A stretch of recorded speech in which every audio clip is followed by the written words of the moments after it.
আসসালামু আলাইকুম রহমতুল্লাহ। আশা করছি সকলে ভালো আছেন। আপনারা কিভাবে খুব কম খরচে একটি সুন্দর ইনকিউবেটর বানিয়ে নিতে পারবেন তা নিয়ে থাকছে আজকের পুরো ভিডিও। আর আমার এই ইনকিউবেটরটি মোটামুটি 500 থেকে 600 কোয়েল পাখি ধারণ ক্ষমতা রয়েছে। যদি হাঁস বা মুরগির ডিমের কথা বলি তাহলে 2 থেকে 250 ডিমের ধারণ ক্ষমতা রয়েছে। আপনারা যদি চান এরকম একটি ইনকিউবেটর খুব কম খরচে বানিয়ে নেবেন তাহলে পুরো ভিডিওটি সুন্দর মতো মনোযোগ দিয়ে শেষ পর্যন্ত দেখতে থাকুন এবং এরকমই ভিডিও পেতে আমাদের চ্যানেলটি সাবস্ক্রাইব করে পাশে থাকুন। আর যদি এর থেকেও ছোট ইনকিউবেটর বানাতে চান তাহলে আমার চ্যানেলে দেওয়া প্রথম ভিডিওটি অবশ্যই দেখে আসবেন। তাহলেও আপনি মোটামুটি 13 থেকে 1400 টাকার মধ্যে একটি সুন্দর ইনকিউবেটর তৈরির ধারণা পেয়ে যাবেন। তো বেশি কথা না বেরিয়ে চলুন আমাদের মূল ভিডিওতে যাওয়া যাক।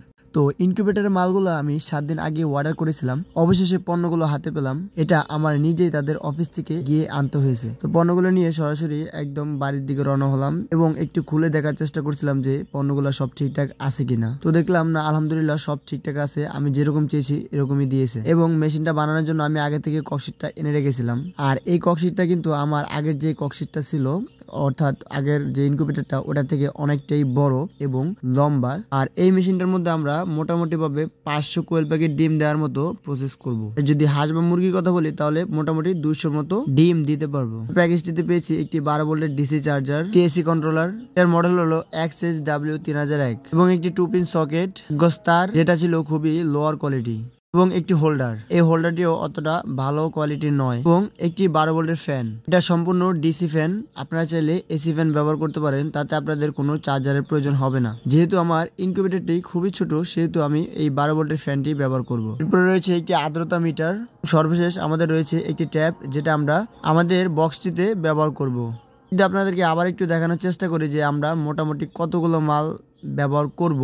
তো এর মধ্যে রয়েছে একটি ট্যাপ, একটি 12 ভোল্টের চার্জার, একটি হোল্ডার, একটি 2 পিন সকেট, একটি আর্দ্রতা মিটার, 2 গজ তার এবং একটি অটো কন্ট্রোলার। আর এই 7টি পণ্যতে খরচ হয়েছে আমার 1023 টাকা। পণ্যগুলো অর্ডার দিয়েছিলাম, এর মধ্যে 923 টাকা হচ্ছে 6টি পণ্যের দাম এবং ট্যাপের দাম হচ্ছে 100 টাকা। তো আমরা সেই অনুযায়ী বলতে পারি 1023 টাকার মতো আমার তো টোটাল খরচ। আর যে ককশিটটা দেখতেছেন এটার দাম হচ্ছে 600 টাকা। আমাদের মোট ককশিট সহকারে খরচ পড়েছে 1623 টাকার মতো। এবার আমরা পুরো ককশিটটাকে সুন্দর মতো করে ট্যাপিং করে নিব, যাতে কারেন্ট চলে গেলেও তাপমাত্রাটা বেশিক্ষণ ধরে রাখতে পারে। তো আলহামদুলিল্লাহ আমাদের পুরো ট্যাপিং এর কাজটা শেষ এবং আমরা উপরের ঢাকনাটাতেও সুন্দর করে ট্যাপিং করে নিয়েছি। ককশিটটা সুন্দর দেখানোর জন্য আমরা আরেকটু ইউনিক ভাবে ট্যাপিংটা করার চেষ্টা করেছি। আপনারা চাইলে এরকম করে নিতে পারেন, এতে ককশিটের সৌন্দর্যটা বৃদ্ধি পাবে। এবার আমরা ককশিটের ভিতরে সাইডটা সুন্দর মতো মেপে নিব, যাতে আমরা আমাদের যেই শেডগুলো ব্যবহার করব ওগুলো সুন্দর মতো ফিট করতে পারি। আর আমি এখানে ব্যবহার করেছি ককশিটের ছোট ছোট টুকরা, এবং এই ফর্মের টুকরোগুলো লাগানোর জন্য আমাদের ব্যবহার করতে হয়েছে একটি গাম। আর এই গামগুলো আপনি সহজেই পাইপের দোকানে পেয়ে যাবেন। এটার দাম নিয়েছে 100 টাকার মতো। যেহেতু এই ককশিটের মধ্যে আমাদের 2টা সেট করতে হবে, সে অনুযায়ী আমরা ফর্মগুলোকে সুন্দর মতো মাপ করে লাগিয়ে নিয়েছি। আপনারা বিশেষ করে লাগানোর সময় ভালো মতো মেপে নেবেন, যাতে এদিক ওদিক না হয়, না হলে কিন্তু আপনার সেটগুলো সুন্দর মতো বসাতে পারবেন না। তো এবার আমরা লাইটটা যেখানে বসাবো সেই অনুযায়ী মাপটা সুন্দর করে নিয়ে নিব। তো আমি 2টা সেটই বসাবো, সেই অনুযায়ী আমি মাঝ বরাবর লাইটটা রাখার চেষ্টা করব 2টা সেটের। তো এবার আমরা সুন্দর করে লাইটটা ধরে রেখে ভালোভাবে দাগটা দিয়ে দিব। একইভাবে আমরা ফ্যানের মাপটা সুন্দর মতো নিয়ে নিচ্ছি, যাতে আমাদের পরবর্তীতে ফ্যান বসাতে কোনো সমস্যা না হয়। তো এবার লাইটের যে তারটা আমাদের প্রয়োজন সেটা আমরা সুন্দর মতো হোল্ডারের সাথে ভালোভাবে সেট করে দিব, যাতে কোনো রকম ভাবে ছুটে না যায়। তো এবার আমাদের ফ্যান লাগাতে হলে প্রথমত আমাদের এই চার্জারটি প্রয়োজন। আর এই চার্জারটি আপনারা মূলত এরকম ভাবে পাবেন, দুই পাশে 2টা কর্ড সিস্টেম থাকবে। তো এই কর্ডগুলোকে আপনাদের সুন্দর মতো কেচি দিয়ে কেটে নিতে হবে। কর্ডগুলো কাটার পরে আপনি সরাসরি ইনপুটটাকে এসি কারেন্টের সাথে দিয়ে দিবেন, অর্থাৎ ডাইরেক্ট কারেন্টের সাথে দিয়ে দিবেন, এবং আউটপুটটাকে আপনি ফ্যানের সাথে লাগিয়ে দিবেন। এরপরে পেছনের সাইডে আর্দ্রতা মিটার বসানোর জন্য আমরা সুন্দর মতো মিটারের মাপ মতো করে সুন্দর মতো একটা দাগ দিয়ে ভালোভাবে ককশিটটাকে কেটে নিব। আর এই মিটারটা চালাতে কোনো রকম কারেন্টের প্রয়োজন হয় না, এটা সরাসরি ব্যাটারিতে চালানো যায়, এবং আপনারা চাইলে ব্যাটারি পরবর্তীতে চেঞ্জ করতে পারবেন। এবং যে সেন্সরটা আছে এটা আপনি সামনে সামনে লাগাবেন না, এটা শেষ প্রান্তে লাগানোর চেষ্টা করবেন, এতে আপনার আর্দ্রতাটা সুন্দর মতো মেনটেন হবে। তো আমাদের হোল্ডার এবং ফ্যান লাগানো হয়ে গেলে আমরা এবার 60 ওয়াটের লাইটটি লাগিয়ে দিব। আপনারা চেষ্টা করবেন 60 ওয়াটের লাইট ব্যবহার করার, এতে ভিতরের তাপমাত্রা সহজে মেনটেন করতে পারবেন। এবার চার্জারের যে মেন লাইনটা আছে ওটা আমি সরাসরি মেন লাইনের সাথে কানেক্ট করে সুন্দর মতো ফিট করে দেওয়ার চেষ্টা করতেছি। আপনারা চাইলে চার্জারের লাইনটি আলাদাভাবে ব্যবহার করতে পারেন। আর এটা হচ্ছে আমাদের তাপমাত্রা কন্ট্রোলার, যেটা লাইট অন অফ করবে। আর এটার মডেল হচ্ছে আপনার XSW 3001। এটার ওয়াট হচ্ছে 1500।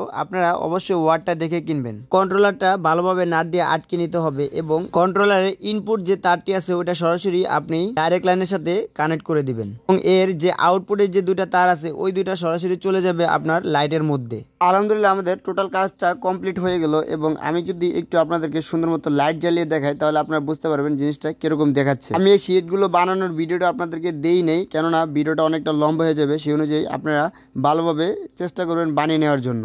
আর শেডগুলো এমনভাবে তৈরি করা হয়েছে যাতে শেডগুলো সুন্দর মতো উঠানো এবং নামানো সম্ভব হয়। আপনারা বানানোর সময় সুন্দর মতো ইনকিউবেটরের মাপটা আগে নিয়ে তারপরে শেডগুলো বানানোর চেষ্টা করবেন। তো আলহামদুলিল্লাহ আমাদের ইনকিউবেটরের টোটাল কাজটা সম্পন্ন হয়ে গেল। আমি আবার একটু জয়েন্টের বিষয়টা বলার চেষ্টা করি। কন্ট্রোলারের যে লাল এবং কালো তারটা আছে এটা সরাসরি চলে যাবে আপনার ডাইরেক্ট লাইনের সাথে এবং চার্জারের যে কটের লাইনটা আছে সেটা আপনার সরাসরিভাবে ডাইরেক্ট লাইনের সাথে দিয়ে দিবেন।